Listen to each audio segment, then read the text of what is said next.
बारामतीमध्ये काका विरुद्ध पुतण्या अशी लढत जी आहे ती होताना आपल्याला पाहायला मिळते आणि या लढतीमध्ये हाय व्होल्टेज ड्रामा गेल्या 2 दिवसापासून सुरू झालेला आपल्याला पाहायला मिळतोय।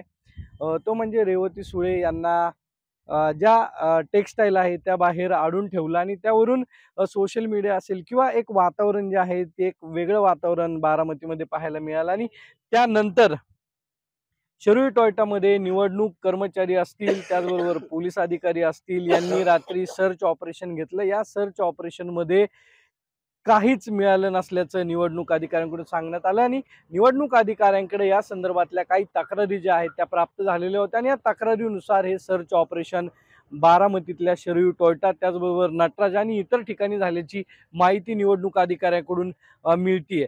त्यामुळे काल बारामतीमध्ये 2 सभा पार पडल्या। काका विरुद्ध पुतण्या, एका साईडला शरद पवार होते आणि एका साईडला अजित पवार यांच्या सभा झाल्या।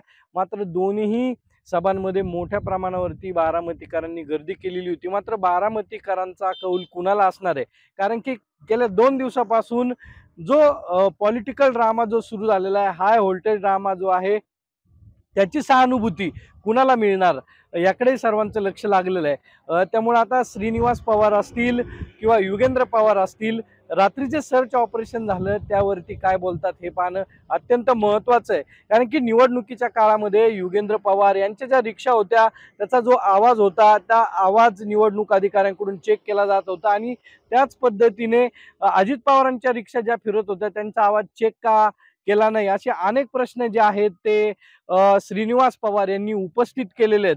सागर आव्हाड, सकाळ, बारामती। महाराष्ट्रातील सर्व बातम्यांचे विश्वासार्ह व्यासपीठ